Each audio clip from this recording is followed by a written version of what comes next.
Okay, so Japan, they bought 4 fighters. Good news, they didn't buy a transport, so they can't retake the Philippines if we take it. The bad news is they got a top 35% result, meaning one more guy lived in the Philippines. So with what I had set there, the average result was 2 artillery live, but he has 3 live, which makes it more challenging for my infantry, artillery, and bomber to take it, because we have got to take the actual factory back. The interesting thing is he could land his well, no, he can't. Never mind, I'm lying. Well, yeah, so we're gonna have to take it. I mean, we're gonna sacrifice the bomber if we have to sacrifice the bomber. Let's see, I didn't even pull up the odds. What do we got here? Infantry, artillery, bomber, and guarantee we have to have a land unit live. We have a 63% chance of taking the Philippines. After that, he's got a 64% chance of wiping my surface fleet because he bought air, and that's my mistake that I made in planning out this move. Was I was thinking he's going to want to build one more transport to retake, and then maximize, attack value, subs, and such. And I wasn't thinking about the fact that these subs that I have become pointless in the air battle for saving my transport, that is.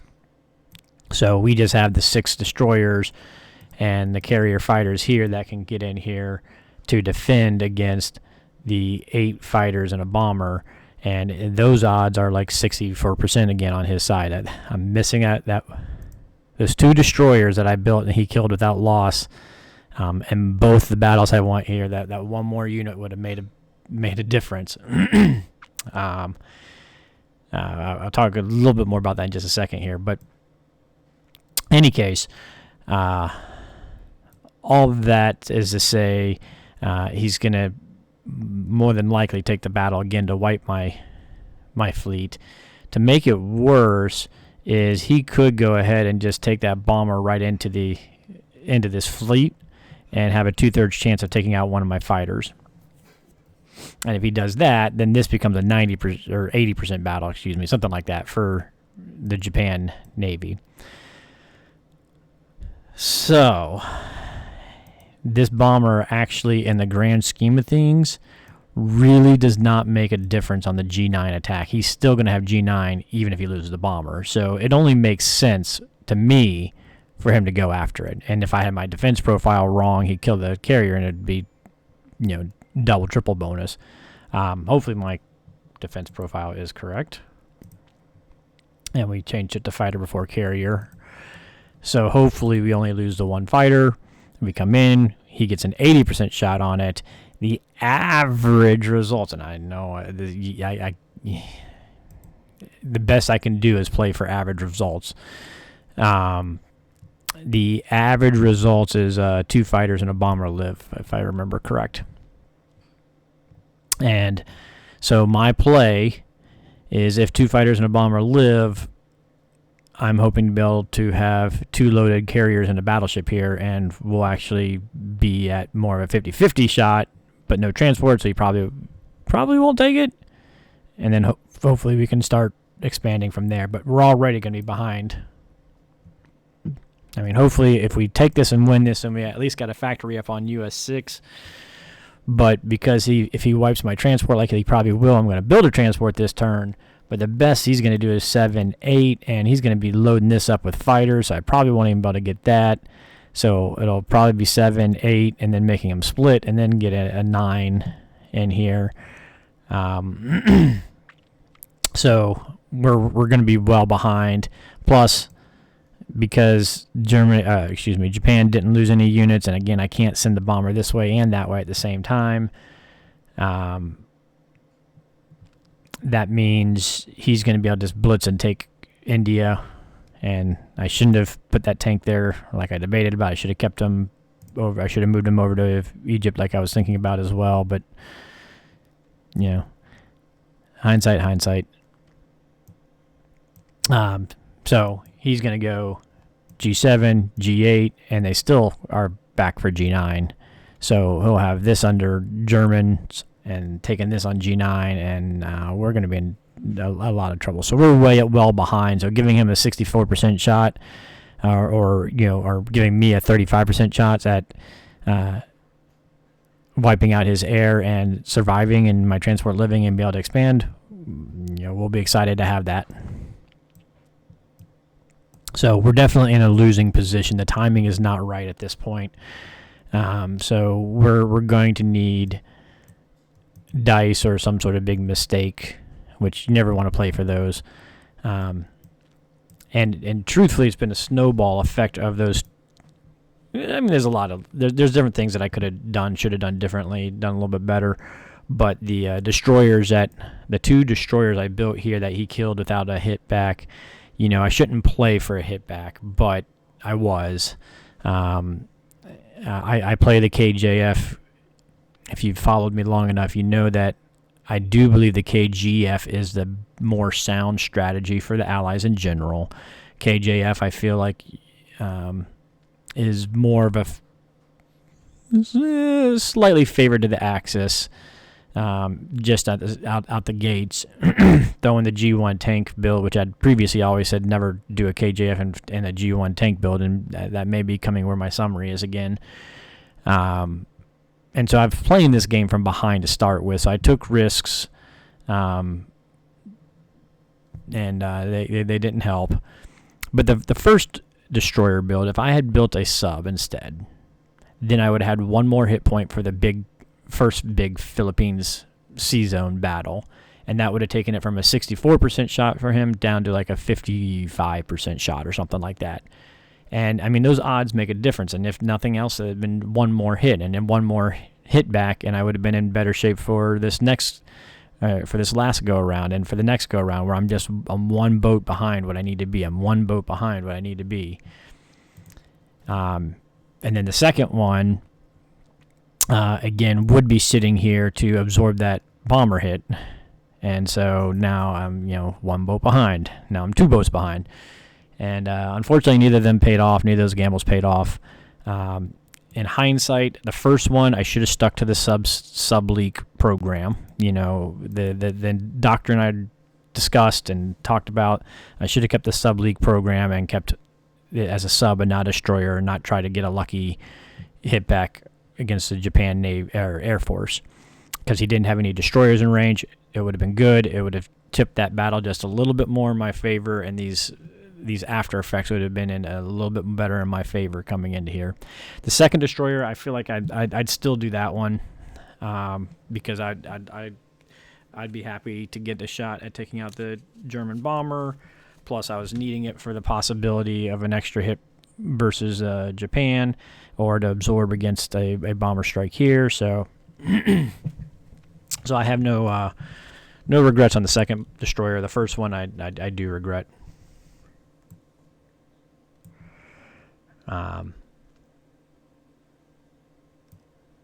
So here we go.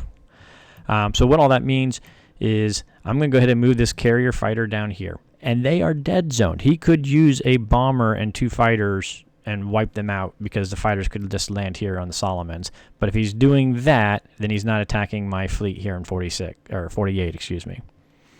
So he could go really risky and take a bomber out and go after the carrier fighter over here. And he'd still have that 64, since if he kills one fighter here, this will be 80%. So he has a little bit of flexibility, but I don't think he will. I think he'll go for the clean kill. In which case I have a carrier fighter sitting here, and we are going to build two more fighters and another carrier with a transport, because I do need to get another transport going sooner than later. Needed to a turn ago. But anyways, so I'll have a loaded carrier here. This carrier will be able to move in with the fighter. Two fighters will be able to fly in, so that's three fighters. One carrier will be able to build a carrier, because we will own this next turn, because we are going to win this battle. So we'll be able to build a carrier, so that's two carriers, build a fighter, so there's four fighters, and we can build a battleship. And so that'll give us 2 carriers, 4 fighters, and a battleship. And the best he got, his IPC, he could build 2 bombers and 2 fighters. I'll have the sea zones dead zoned, so he can build 2 bombers, 2 fighters. If he succeeds, I mean, if you know, from there he'll have a bomber survives, that'd be 3, and up to 2 fighters surviving. I'm still got pretty decent odds here. If he has 3 fighters survive and a bomber survive the attack back on my 48, then he's going to have the next advantage as well. But, you know, the odds are 2 and 1, which would give me back to 50-50. The whole point that I go into with this is, in general, as the attacking nation, just like in a KGF that we all know, and everybody's attacking Germany, we're happy to take trades at negative value as we whittle them down, because it's more valuable positioning and all that fun stuff. So we're okay taking even to negative value trades to a degree as the attacker nation. Same thing as here. As the attacker nation, we're good with that. Where I'm hurting this go around is my transports. The other hindsight I wish I would have done differently is I wish I would have taken I wouldn't have had to sacrifice that 1 transport here and taken both transports back to save those 2 original transports. The one came around, the other one I would have 2 here right now. That would be nice, but we don't. So there's definitely some inconsistencies that I could have done better. I could have played better. I'm not giving up this game, but I'm just doing a kind of a retrospective of what we could have done better and put myself in a better position. Because right now I'm putting myself down at like a 10% chance to pull back out of this game. We're going to need some luck to do it. All right, here we go. We're going to just save the IPC building me. I could build an artillery, for my transport coming, but we got all these guys still around that we need to pick up anyway. So, you know what? Hindsight, I think we will go ahead and build that artillery, because we've got.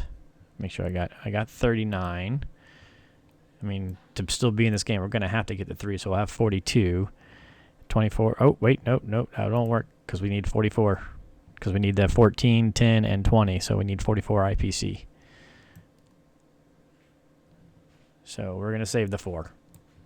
Good thing I thought that through before just playing instinctively.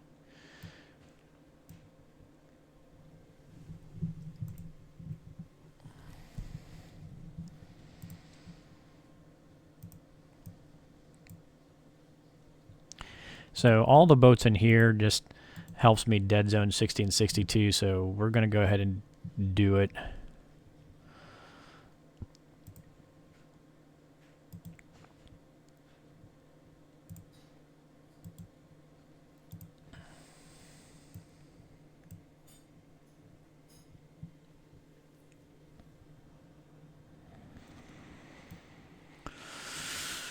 All right. It'd be really, really, really nice to get 2 hits. He misses all 3, and then I get my other hits. And even if he gets a hit back, I might sacrifice the bomber, because the bomber coming over here is probably not going to have a safe landing, because with Germany coming up right at the rear end, UK is not going to be able to really sit. I guess we could leave the AA with the bomber, but the bomber is going to be in a tough spot regardless. So if I have to sacrifice the bomber, I'll sacrifice the bomber if I can have two guys live to help put pressure somewhere. But right now we just got to worry about even just taking it. So that's the key part. Implausible. It's a 63% chance. Come on, what are you talking about? Implausible. Factory doesn't count.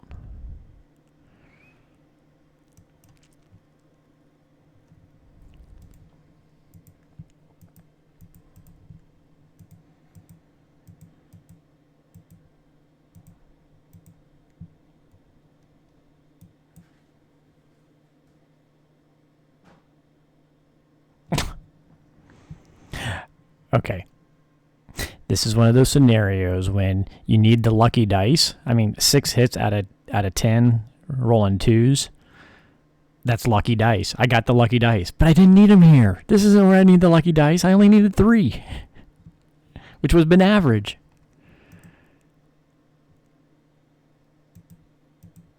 Of all the times. Of all the times you get super lucky dice. I mean, I don't know. The chances of me getting 6 hits and him getting no hits on 1 round of dice. I can't complain I didn't get lucky dice. But see, that's the thing that, well, I don't want to start a dice conspiracy argument. But I think that's the kind of thing that people have the tough dice in a battle that really matters when they really needed the dice, and they get really upset, but they miss the fact like that where I just had just incredible dice there. But I need even more incredible dice here. 3 hits right out the gate. He whiffs them all.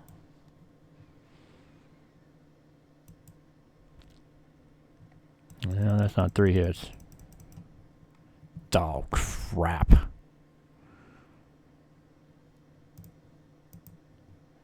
That's what I'm talking about. The dice were backwards for me. Well, that's going to be game. Gosh dang it. It wasn't even close, this battle.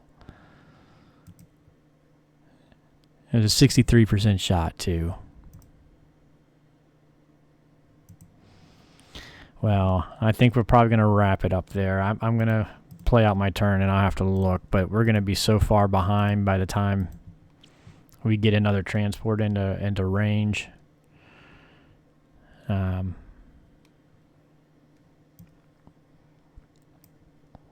Yeah. Oh, you know what? There's not even any point of doing this move, right? Son of a Punky Brewster.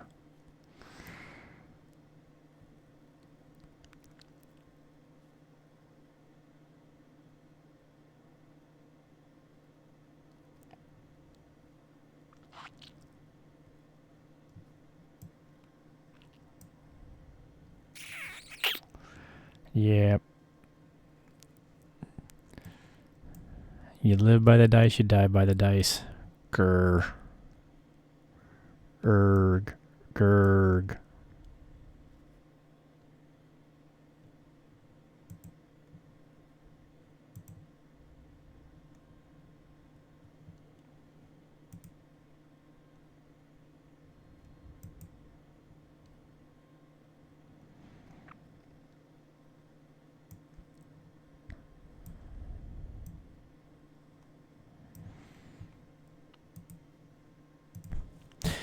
All right, so I think I'm just going to speed turn from here out. I paused and looked at this for a second. I mean, continue to try a KJF is basically pointless at this point. Because, again, the soonest they're going to get there is round 8, and he's going to have an extra factory now to just build Philippines up to super strong, and it's not going to get anywhere. The positive note is Japan has no transports, and I do have their seaports dead zoned right now. There's some things he could do. I'm going to see if he does. But instead, we'll try just doing a fast reverse here and see if, throwing things at Germany sticks real quick. I think it's nearly impossible because it's going to be Fortress Germany, but we're going to give it a turn two, just see what happens. It means he may not want to blitz the Germans down here. So, I don't know. I don't know whether it's going to go anywhere, but we're just going to play a round or two and just see what happens. But this game, I believe, is completely lost now because of not winning the Philippines. That's my summation. I guess the question is, we've got a carrier built, so we'll put that, a carrier transport, so we'll put them over here. So, we'll move him on over. What do we want to do with this carrier? Do we want him to help pester? Or do we want to have him head on back.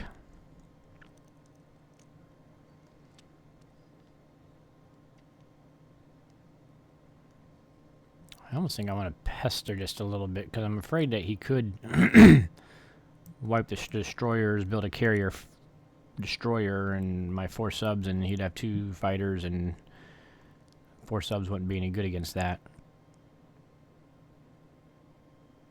Actually, I don't even think there's going to be anything any good, so we're just going to do this.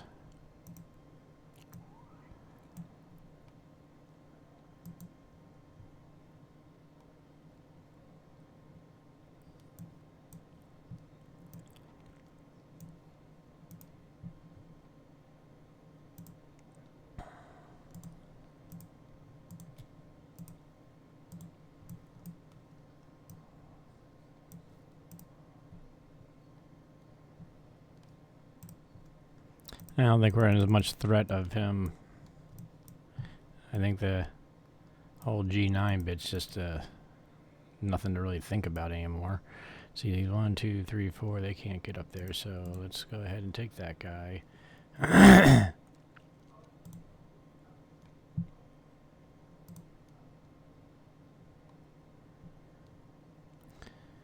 That'll get me 14 there.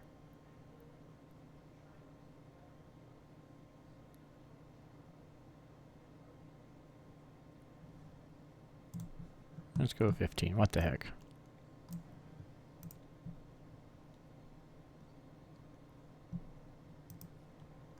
I didn't even do odds. He may even have odds on Germany there. I honestly have no idea.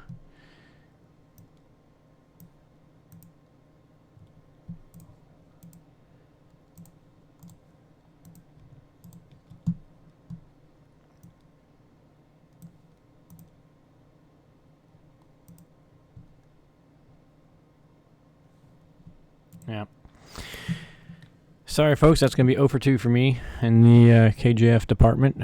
I can say the G1 tank build is definitely... well, it's playing Marius in particular. He definitely... he's got a much more aggressive Axis mindset than most of the Axis players I've played. I know that's what he's developing is, in general, the Axis is getting more there. I'd be interested. I'm going to have to take a look at the season 52 KJF, the Hornacek KJF he was talking about that gave him challenges. I'm gonna have to read into it and see what all's there, and see if it's something that I need to start thinking, and as well as that whole R1 4 infantry 3 artillery. Is that really the way to go back to? So now that Germany's stacking Karelia G1 even when you have 6 infantry, or they're going and killing Ukraine regardless. And I like the 4 infantry 3 artillery right now better than the just doing the artillery to start with, because in the end it comes out to the same, and you get to see what the R1 results are. After R2 it's the same, so you get to see the R1 results before determining how many artilleries you need to build. So anyways, we'll do a summary. We'll do a couple more turns on this, just make sure that it's completely hopeless as I think it is, and then we'll do a summary on things I learned and not learned.